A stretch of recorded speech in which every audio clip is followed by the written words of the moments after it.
જય મેલડીમાં જય કાળુ બાપુ, મારી યુટ્યુબ ચેનલમાં તમારું સ્વાગત છે। આજ છે રાંધણ સેટ, મારે બનાવવાનું છે ભીંડાનું શાક। મેં બધો ભીંડો સુધારી નાખ્યો છે, ટમેટા મરચાં ધાણા સુધારી નાખ્યા છે। હાથમનો ચૂલો હળગાવવાનો ન હોય એટલે આજ ને આજ બધી રસોઈ બનાવવાની હતી। 12 વાગે ચૂલાને ઠારવાનો હોય।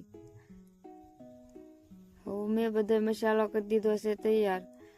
રસાવાળું શાક કરવાનું હતું એટલે મેં લઈ લીધી છાશ અને ગેસ ચાલુ કરી દીધો। માથે મેં દીધી તપેલી, એમાં નાખી દીધું તેલ।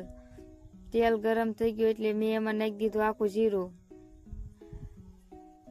એમાં નાખવાના છે ભીંડાના કટકા, પણ હિંગ ભૂલાતી જ મેં નાખી દીધી હિંગ ને। હવે એમાં નાખી દીધો છે ભીંડો। ભીંડાને મેં હવે ધીમા તાપે સડવા દીધો છે। ભીંડો હાવ સડી ગયો છે તો હવે મેં એમાં નાખી દીધા છે ટમેટા। ટમેટા નાખીને મેં હલાવી નાખ્યું છે।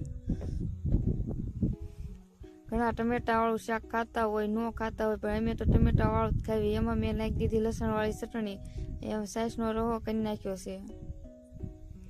શાક ચડી ગયું છે, એમાં નાખી દીધું ધાણા જીરું ને કોથમરી। હવે સણા વઘારવાના છે તો મેં લસણ વાળી ચટણી કરી નાખી છે અને મીઠો લીમડો તોડી આવીશું। હવે ગેસ ચાલુ કર્યો ને કડાઈ મેક દીધી છે। કડાઈમાં તેલ નાખી દીધું છે। તેલ ગરમ થઈ ગયું છે તેમાં મેં નાખી દીધી રાઈ, જીરું ને હિંગ। હવે નાખવાનો હોત તો મીઠો લીમડો નાખીને મેં નાખી દીધા સણા। મારે બનાવવાના તો હાવ સાદા સણા। હવે નાખી દીધી હળદર, મીઠું, કોરી ચટણી, ઉપરથી નાખી દીધું ધાણા જીરું ને કોથમરી। હવે બનાવવાના છે ઢેબરા। મારા મમ્મીએ ચૂલો હળગાવ્યો ને બાંધી દીધો છે લોટ।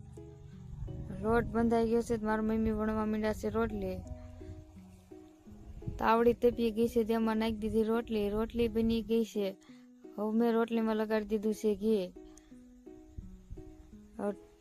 અમારે હાથમની રસોઈ થઈ ગઈ છે તૈયાર। જો તમને વિડીયો ગમ્યો હોય તો લાઈક, શેર અને સબસ્ક્રાઈબ કરજો।